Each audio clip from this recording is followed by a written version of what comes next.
부흥이란 단어는 들어보셨죠? 우리 기독교에서 참 많이 사용하는 단어 중 하나입니다. 특히 이렇게 부흥회, 부흥집회 이런 거 하면 여러분 뜨겁게 찬양하고 기도하고 그런 시간 다 우리 알고 있잖아요. 참 많이 사용하는 표현인데 이 부흥이라는 게 도대체 뭘까? 부흥, 그냥 열심히 뜨겁게 찬양하고 기도하는 거, 이게 부흥일까? 어떤 사람은 이런 용도로 씁니다. 그 교회 부흥했나? 얼마나 나오노? 그러니까 얼마나 숫자가 많이 늘어났느냐, 숫자가 늘어난 걸 부흥이다라고 생각합니다. 그런데 그런 의미가 아니에요. 성경에서 기록되어진 부흥이란 단어의 의미는 하야라는 원어를 썼는데 살린다, 구원한다, 회복한다, 이런 의미가 있습니다.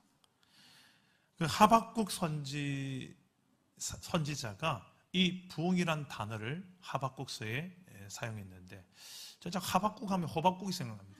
하박국 말씀 한번 찾아볼게요. 하박국 3장 2절, 우리 다 같이 한번 화면을 보시고 읽어보겠습니다. 시작.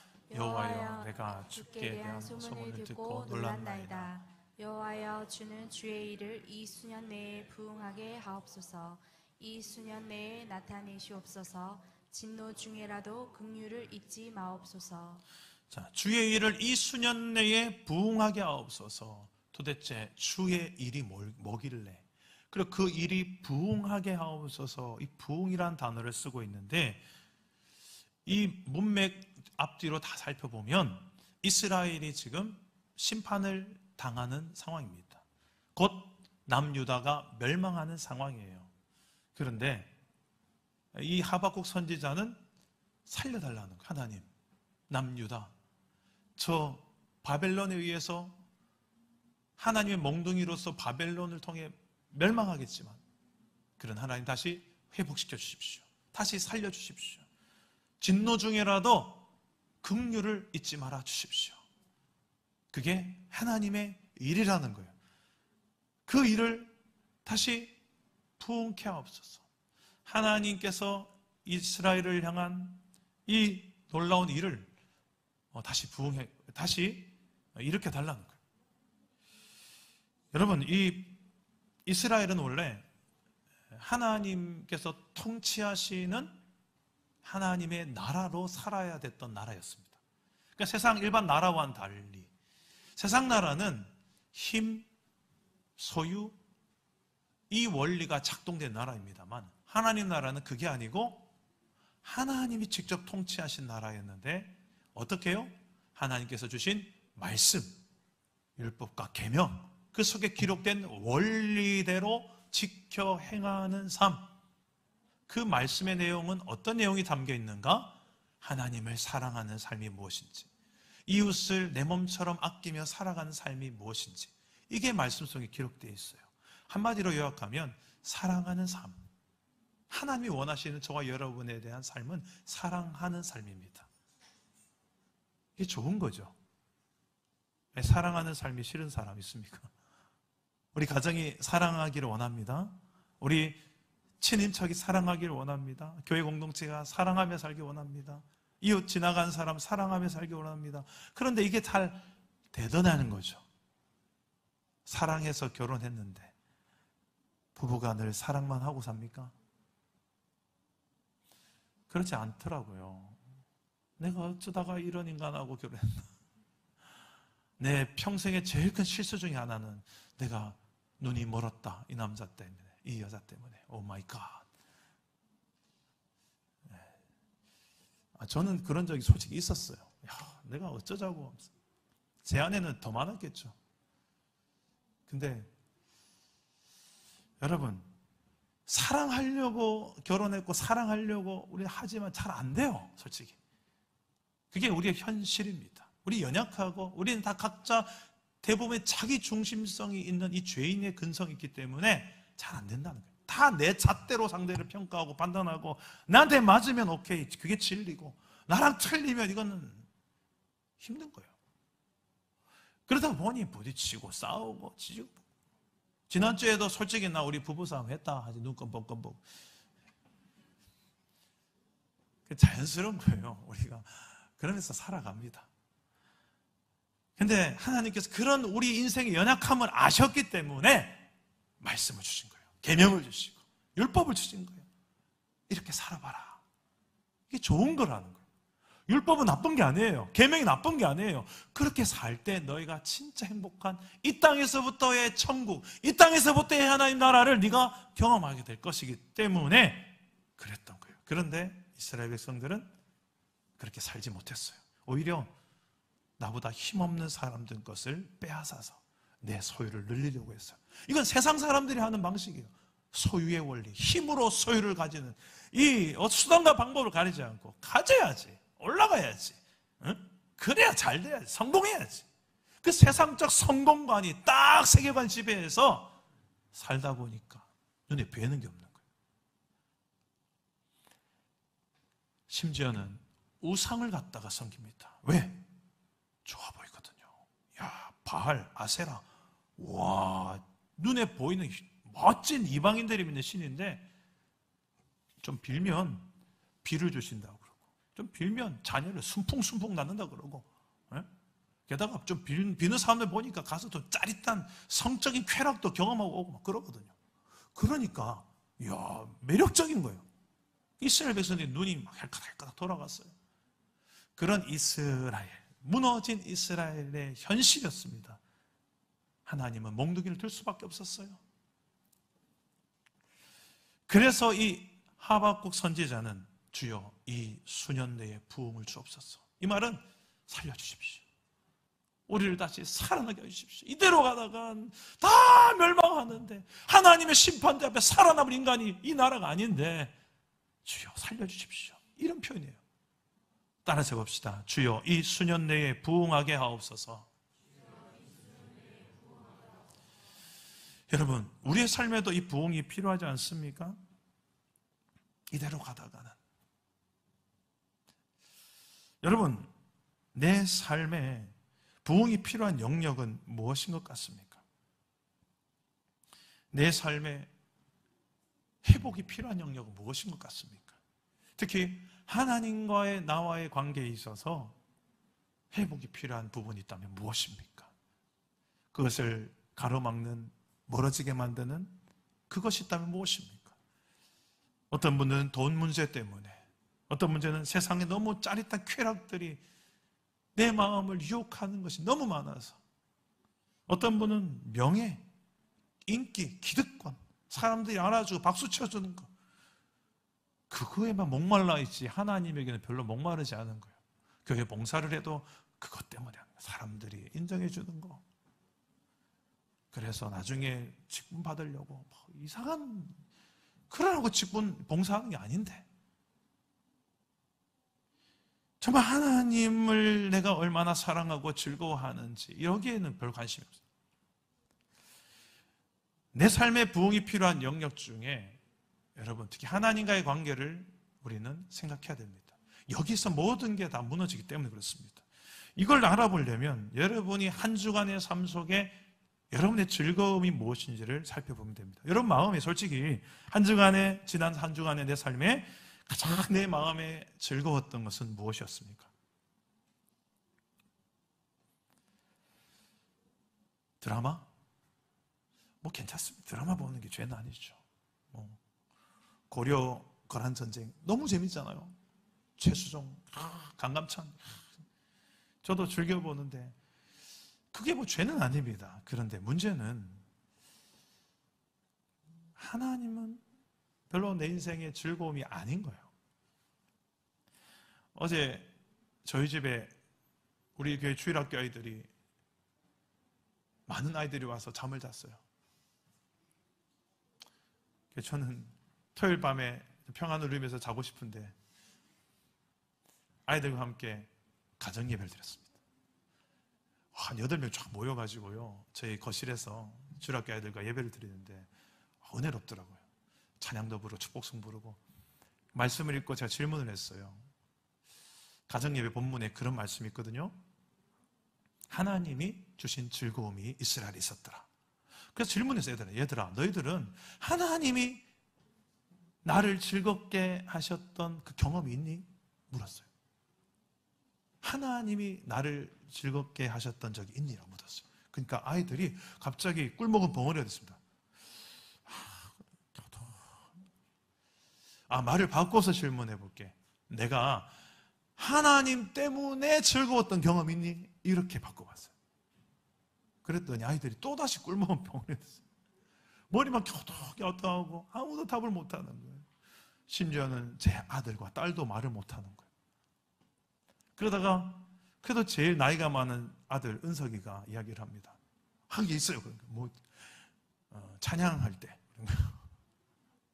그래 다행이었어요. 그나마 답을 한 친구 하나 있어서. 그러고 제가 잠에 들면서 제가 곰곰이 생각해 봤어요.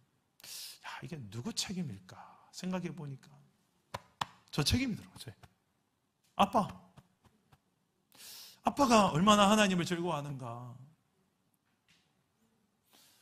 고려 거란전쟁 드라마를 더 즐거워하는가, 하나님을 더 즐거워하는가, 이런 생각을 하면서 잠들기 전에 회개하면서 잠들었다니까요. 내가 하나님을 즐거워하는 모습을 애들이 보고 자라야 될 텐데, 드라마 볼 때는 와 보는데 예배할 때 가지고 막 이러고 있는 거 애들이 보고 자라는데, 집에서 가정 예배할 때도 거의 똥 씹은 표정으로 야 빨리 하자 이러는데, 어딜 봐도 엄마 아빠의 얼굴 속에 하나님 때문에 행복한 모습을 보고 자란 기억이 없는데 누구 책임입니까?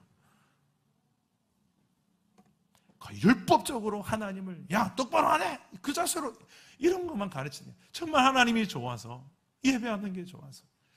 과연 이런 모습이 얼마나 보여졌을까? 예배만이 아니라 내 삶에서. 오늘 예배하러 올라오는데 한 집사님 두 분이 저한테 와가지고 목사님 사실이에요 물어보는 게 뭐냐, 은서이가 요 앞에서 무단횡단을 하던데 너 왜 무단횡단 하니까 압박해도 된다던데요. 제가 예전에 길 맞은편에 아내가 차를 대고 있길래 가족도 급한 김에 보고 차 없길래 건너가 차를 탔거든요. 차에서 얼마나 애들이 야단치냐. 아빠가 그럼 되냐고, 무단횡단하면 되냐고, 동네 사람 다 보는데, 동네 사람 아빠 목사인 거다. 한 10분 동안 잔소리 들었습니다. 그때 제가 차 없는데 그래도 되지 않냐고. 이제 그 말을 이렇게 적용해서 얼마나 적용력이 좋은지. 그래서 제가 제 살아가는 모습을 눈 시퍼렇게 뜨고 자식들 다 보고 있더라고요. 이게 참 부담이지 않습니까? 근데 한편으로 생각해 보니까, 바꿔 생각해 보니, 나만 똑바로 살면 이것들은 그냥 저절로 교육되겠네, 그 생각이 드는 거예요. 문제는 이 부모가 문제지. 따라서 해봅시다. 문제아는 없다. 문제 부모가 있을 뿐이다. 절대로 공감합니다. 이스라엘이 지금 그런 상황이었어요. 총체적 난국이었어요. 그런 상황 속에 정말 부흥이 필요한데, 이스라엘은 지금 70년간의 포로 생활했습니다. 하나님의 몽둥이를 맞아서 바벨론에 의해서 멸망당하고, 예루살렘 성전도 폭삭 다 깔아앉고 바벨론 땅에 끌려가서 포로 생활 70년을 하고, 약속된 70년이 차니까 돌아왔어요. 고국 땅에 돌아왔어요. 포로가 귀환했어요. 그리고 예루살렘 성전을 다시 지었어요. 그런데 성전은 다시 재건되었지만 그들의 신앙은 재건되지 못했어요. 건물은 멋지게 번듯한 그릇 세웠는데 그들의 신앙의 삶은 새롭게 세워지지 못했어요. 왜 그랬을까? 우리 에스라서 9장 1절 2절 뒤에 이야기 나옵니다. 어떤 이스라엘 상태였는지를 보여주는데, 우리 화면을 보시고 한번 읽어보겠습니다. 에스라서 9장 1절과 2절 함께 읽겠습니다. 시작. 이 일 후에 방백들이 내게 나와 이르되, 이스라엘 백성과 제사장들과 레위 사람들이 이 땅 백성들에게서 떠나지 아니하고 가나안 사람들과 헷 사람들과 브리스 사람들과 여부수 사람들과 암몬 사람들과 모압 사람들과 애굽 사람들과 아모리 사람들의 가증한 일을 행하여 그들의 딸을 맞이하여 아내와 며느리로 삼아 거룩한 자손이 그 지방 사람들과 서로 섞이게 하는데, 방백들과 고관들이 이 죄에 더욱 으뜸이 되었다 하는지라. 아멘. 자, 이스라엘에 어떤 일이 벌어졌습니까? 예루살렘으로 돌아왔는데 예루살렘 그 땅에서 이스라엘 백성들끼리 결혼하는 것이 아니라 이방인 여자들과 함께 결혼했다는 거예요. 이게 무엇을 의미할까요? 이방 여인들이 이스라엘 여자보다 예뻤다. 이걸 말하는 걸까요? 이방 사람들이 믿었던 이방인의 신들을 그대로 같이 받아들였다는 걸 말합니다. 그래서 하나님께서 과거에도 가나안 땅에 들어가기 전에 모세를 통하여 너희는 이방 그들의 문화를 따라가지 말고 그들의 신을 섬기지도 말고 오히려 그것을 진멸하라. 싸그리 불태워라. 그리고 나는 그 땅을 내가 통치하는 오직 유일신 여호와 하나님만 예배하는 땅으로 만들겠다. 이게 하나님의 열심이었어요. 그 땅은 거룩한 땅을 만들겠다는 거였어요. 그래서 그들과 결혼 금지했었어요. 근데 이방인들과 지금 결혼하는 거예요. 그리고 그들의 우상의 문화와 관습과 기준과 가치관, 세계관을 계속 영향을 받을 수밖에 없는 섞여서 살아가는 상황이 되고 말았던 것입니다.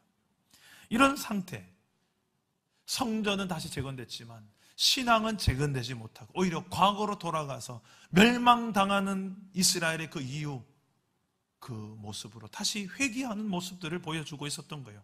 이때 혜성처럼 등장하는 한 사람, 에스라. 이 에스라가 준비되었습니다. 오늘 말씀 1절부터 쭉 읽어보면 여러 족보의 이름이 나오는데 왜 이렇게 많은 이야기를 할까요? 이 사람이 그만큼 중요한 사람이기 때문에 그래요. 뼈대 있는 집안이에요. 어떤 뼈대인가? 제사장 가문이에요. 여러분, 제사장 가문인데 그 제사장 가문의 뼈대 있는 집안, 제사장은 하나님을 예배하는 역할을 감당했고 또 하나님의 말씀을 잘 전하는, 가르치는 역할을 담당했었습니다. 그 가문 속에 잘 전승되어져서 가정교육을 제대로 받았던, 포로로 끌려갔지만 그곳에서도 그가 뼈대 있는 집안에서 말씀의 교육을 제대로 이어받았던 에스라. 그 에스라를 하나님이 준비시키셨던 거예요. 그래서 에스라를 통해서 하나님께서는 이스라엘의 신앙을 재건하는, 건물 형식을 재건하는 것이 아니라 더 중요한 본질인 신앙을 재건하고 신앙의 삶을 재건하는 역사를 일으킵니다. 우리의 삶에도 이런 신앙의 재건이 필요한 영역이 있지 않습니까? 여러분의 가정에, 여러분 자녀들에게, 여러분 부부관계 속에서 어딜 봐도 신앙의 영역이 없이 그냥 일주일 동안 부부간의 대화에도 신앙의 대화는 잘 없어요. 밥 묻나? 아는 자자. 이게 아니라 여보, 오늘 어떤 말씀 때문에 당신 은혜를 좀 누렸어요? 갑자기 막 닭살 뜯고 있네요. 목사님, 우리 그런 사람 어디 있어요? 이런 분이 왜 없어요? 있어요. 우리 교회는 있어요.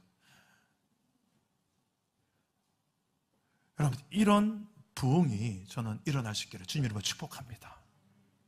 우리가 필요해요.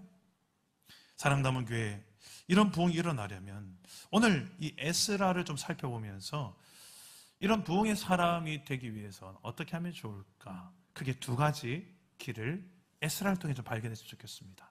첫째, 에스라는 기도의 사람이었습니다. 따라해 봅시다. 기도의 사람이 됩시다. 에스라 8장 21절입니다. 우리 화면을 보시고 한번 읽어보겠습니다. 시작.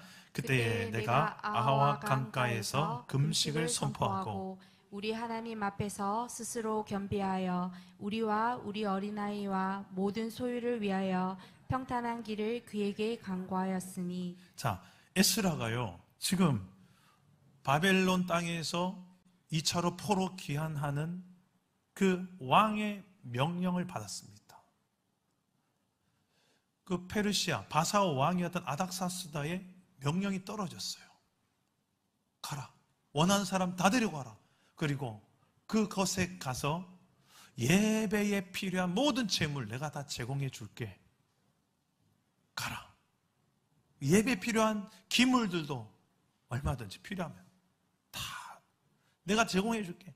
모든 물질과 사람을 다 제공해 주겠다고 보장해 주며, 심지어는 그 예배일에 봉사하는 자들에게는 세금도 안 받겠다 하는 강력한 지지를 받습니다.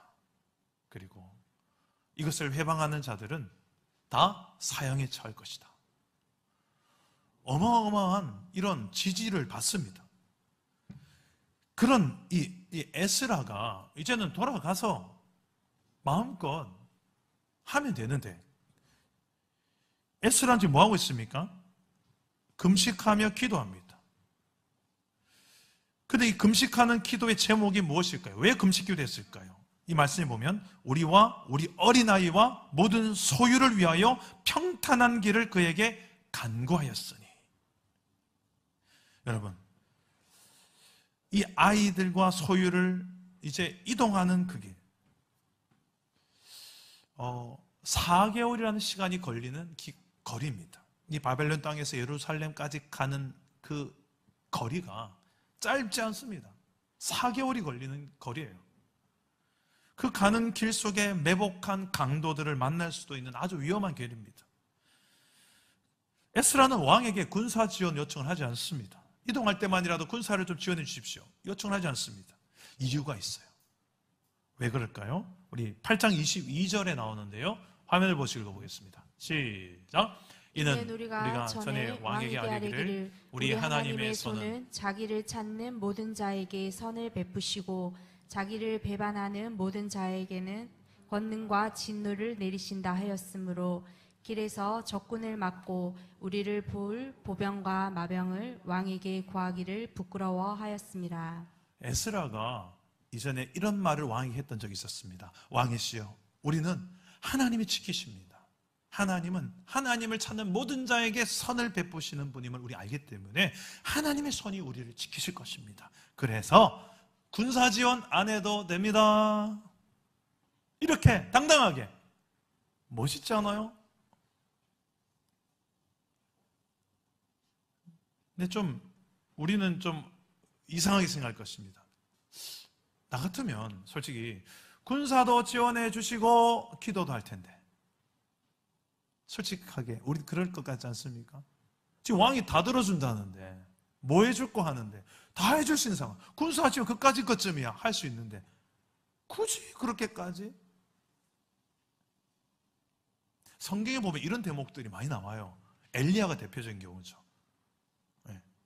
바알 선지자들과 갈멜산에서 바알이 진짜 신일까 하나님 신일까 영적 대결이 벌어집니다. 바알이 난리구슬 지겨도 하늘에 불이 임하지 않습니다. 그런데 엘리야의 차례가 왔습니다. 엘리야가 그곳에서 무엇을 합니까? 제단을 쌓고 물을 갖다 부어요. 물을 갖다 콸콸콸콸 갖다 부어요. 그냥 지금 그냥 기도해서 하나님 불 내려주셔도 시원찮은 판국인데 물을 갖다 부어요. 넘치도록. 왜 그랬을까? 그냥 그 가운데 불이 임해도 기적이고 하나님 살아계신 게 증명되는데 굳이 그렇게까지 할 필요가 있을까? 근데 엘리야는 굳이 그렇게까지 하고 싶었던 거예요. 왜요? 확실했거든요. 확실했어요. 에스라도 그래요. 확실하거든요. 이건 하나님이 나를 예루살렘으로 돌려보내신다는 확신이 있었기 때문에. 솔직히 저도 사랑다운 게 불리께척할 때 참 힘겨운 상황들이 많았습니다만, 하나님께서 시작하시냐는 확신이 있었기 때문에 할 수 있었고, 시작할 수 있었고, 버틸 수 있었고, 여기까지 올 수 있었던 경우가 너무 많습니다. 뒤돌아보니 그래요. 이 믿음을 하나님께서 주시더라고요. 에스라는 지금 그 믿음이 있었기 때문에 왕에게 군사 지원 안 해줘도 됩니다. 그러면서 중요한 것은 에헴하고 하나님 일하시겠지, 이게 아니고요. 어떻게 합니까? 뒤로 가가지고 무릎 꿇고 앉아서 하나님 앞에 금식하며 기도하는 거예요. 자신을 겸비하여 겸손히 낮추어서 하나님 앞에 금식하며 기도하는 거예요.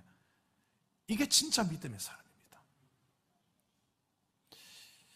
그 결과가 어떻게 됐을까요? 에스라 8장 31절 우리 한번 화면을 보시고 보겠습니다. 시작. 첫째 달 12일에 우리가 아와 강을 떠나 예루살렘으로 갈새 우리 하나님의 손이 우리를 도우사 대적과 길에 매복한 자의 손에서 건지신지라. 아멘. 할렐루야. 하나님의 손이 우리를 도우사 모든 대적의 손에서 건지시고 예루살렘에 무사히 도착할 수 있었습니다. 부흥은 이런 기도의 사람을 통해서 역사되는 거예요. 겸손히 자신을 낮추어서 전적으로 하나님을 신뢰하는 삶, 그게 기도의 사람의 특징이거든요. 저는 이와 같은 사람이 저와 여러분 되시길 축복합니다. 최근에 우리 교회 공동체 분위기가 좀 심상치 않습니다. 작년 말부터 제가 기도했던 제목이 있어요. 주여 저에게 300명의 기도 용사를 붙여주시옵소서. 제가 지금 만나는 사람 겨우 이제 한두 분에게 이걸 공유했는데요. 계속 앞으로 더 이야기할 겁니다. 300명의 기도 용사를 붙여주십시오. 저는 웬만하면 숫자를 걸고 잘 기도를 안 합니다. 약간 제 욕심과 사심이 들어갈까 봐. 숫자에 제가 너무 이렇게 구애받기 싫어서 그런 것도 있고요. 그런데 정말 내 안에 기도하다가 절박하게 나도 모르게 이 숫자를 탁 하나님 앞에 내걸 때가 있어요. 우리 분리교회 초창기에 청년 7명을 주십시오. 그때도 그랬고요. 지금 또 똑같은 제 안의 믿음입니다. 하나님 300명의 기도 용사를 붙여주십시오. 정말 주실 것 같아요. 근데 최근에 그런 저한테 이야기하는 분들이 있어요. 제가 그 300사람 중 한 명 되어도 될까요? 할렐루야. 감사합니다. 그러죠. 금요 성령 집회 기도의 분위기가 점점 뜨겁게 타오릅니다. 우리 중보기도팀의 기도가 점점 또 뜨겁게 타오릅니다. 평일에도 예배당의 기도가 점점 많은 영혼들이 와서 기도합니다. 새벽 기도가 또 뜨거워지고요. 가정 예배들이 일어나고 있고요. 점점 기도의 불꽃이 우리 공동체 안에 이렇게 온도가 올라가는데 어디를 향하는가 가만히 보니까 저는 4월 6일에 일어나는 우리 사랑 담은 부흥회, 특별한 밤 부흥회 윤치영 목사님이 4일간 말씀을 전하실 텐데 여러분 지금 저는 벌써 기대가 됩니다. 걷잡을 수 없는 놀라운 부흥이 지금부터 우리가 기도의 삶으로 잘 준비되어져서 우리의 공동체를 덮어버리는, 내 인생, 내 삶을 덮어버리는 이스라엘의 그 신앙을 다시 재건하는, 우리의 신앙이 재건돼야 될 영역들이 한두 가지입니까? 물질 앞에서, 내 즐거움의 영역 앞에서, 일터에서, 가정에, 거기에서 정말 하나님 중심으로 살아가야 되는데 안 되는 게 많잖아요. 그 내 힘으로 안 되는 영역이 얼마나 많습니까? 하나님의 부흥의 역사가 나를 딱 장악하고 지배하고 덮을 때 야, 이거 내 힘으로 되는 게 아니구나. 에스라처럼 자신을 낮추고 겸손히 겸비하여 기도하며 그 하나님 하셔야 됩니다라고, 이게 그냥 입 바른 소리가 아니라 실제로 기도함으로써 이걸 경험하게 되는 부흥의 사람 되기를 축복합니다. 한 가지가 더 있는데요, 짧게 말씀 나누겠습니다. 에스라는 말씀의 사람이었습니다. 따라해 봅시다. 말씀의 사람이 됩시다. 우리 10절 말씀 함께 읽어봅시다. 시작. 에스라가 여호와의 율법을 연구하여 준행하며 율례와 규례를 이스라엘에게 가르치기로 결심하였더라. 아멘. 에스라는 말씀의 사람이었는데 이 말씀 보니까 말씀을 어떻게 했어요? 처음에 연구하고, 두 번째 준행하고, 세 번째 가르치기로 결심. 이 세 가지가 너무 중요한 삼박자예요. 삼박자. 저는 이게 말씀의 사람으로 사는 비결이라 생각하는데 이게 어떻게 하면 되는가? 우리가 하고 있는 거예요. 지금 큐티 메일 나눔. 못 믿겠다는 얼굴들인데요, 믿어주세요. 이 큐티 나눔만 제대로 해도 이게 이루어져요. 큐티 학교 와보신 분 알 거예요. 어떻게 큐티하라고 했죠? 말씀을 큐티책으로, 주마다 큐티책으로 큐티할 때 읽다가 느낌표와 물음표를 쳐가면서, 느낌표는 내가 깨달은 것, 감동되는 것, 느낌표 치고 그때 밑에 왜 이게 감동되는지, 왜 내게 도전이 되는지 간단하게 써보는 거예요. 그리고 물음표는 이거 모르겠다, 무슨 뜻이지? 왜 이랬을까? 물음표 치는 거예요. 그리고 하면 왜 내가 이게 궁금한지 그거 써보는 거예요. 이게 연구예요, 연구. 그러고 계속 소가 되새김질하듯이 왜 그랬을까? 왜 그랬을까? 왜 그랬을까? 이게 묵상이에요. 연구와 묵상을 하며 살아가는 거예요. 하루 종일 생각나면 그냥이 아니라 성령의 도우심을 봐요. 성령님 왜 그럴까요? 그러면 성경을 또 찾고, 또 제가 추천해주는, 적어도 여러분 집에 성경 사전 한 권, 그리고 한 권짜리 주석, 이런 건 갖다 놓으면 좋아요. 이게 연구하는 데 도움이 되니까. 그래, 묵상하다가 연구하다가 한번 찾아봐야 되겠다 해서, 성경 안에 답이, 많은 답이 있지만 도저히 성경 안에 답을 못 찾을 때는 주석을 찾아본다든지, 아니면 성경 사전 한번 찾아본다든지, 아니면 목사가 그때 필요하죠, 물어본다든지, 셀 리더에게도, 셀 모임 때도. 솔직히 제가 주중에 이것 때문에 물음표 치고 큐티하다가 하는데 왜 그럴까요? 얼마나 좋아요. 큐티하는 삶, 나눔하는 삶을 제대로만 살아도. 그리고 에스라는 성경을 연구하고 묵상만 한 것이 아니라 말씀대로 준행했어요. 큐티 학교를 제대로 해보시면 알 거예요. 큐티는 처음에는 내가 성경을 향하여, 성경의 깊이를 향해 쭉, 왜 그랬을까요? 와우, 이 성경을 향해 내가 깊이 쭉 들어갑니다. 이제 충분히 들어갔다면, 깨달았다면, 그 다음 단계는 이제 이 말씀이 내 삶으로 쭉 들어오게 하는 거예요. 이게 무엇입니까? 적용이고 에스라처럼 준행하는, 지켜 행하는 거예요. 처음에 내가 말씀을 향해 쭉 들어가는 연구와 묵상을 하고, 그 다음에 말씀이 내 삶에 쭉 들어와서 내가 지켜 행하는, 에스라는 그렇게 살았어요. 여기서 끝나지 않았어요. 깨닫고 지켜 행하며 살니까 내 삶에 부흥이 일어나는데, 이거 나 혼자 누리기엔 너무 아깝다 해서 사람들에게 전하는 거예요. 가르치기로 결심하였더라. 너무 좋으니까, 이게 답인데 내가 맛봤으니까 이 복음을 어찌 나만 맛보고 살 수 있으려, 이 얌체 같은 신앙인 같으니라고 하면서 전하지 않고서는 견딜 수가 없는 이 마음으로, 풀릴듯한 마음으로 나가서 복음을 전하고 이웃들에게 나누는 거예요. 이 상태가 부흥된 삶입니다. 여러분, 그냥 큐티 나눔만 잘해도요, 지금 에스라가 살아가는 삶이 되는 거예요. 이렇게 살았을 때 어떤 결과가 일어날까? 9장 4절입니다. 우리 한번 화면을 보시고 읽어봅시다. 에스라 9장 4절 시작. 이에 이스라엘의 하나님의 말씀으로 말미암아 떠는 자가 사로잡혔던 이 사람들의 죄 때문에 다 내게로 모여오더라.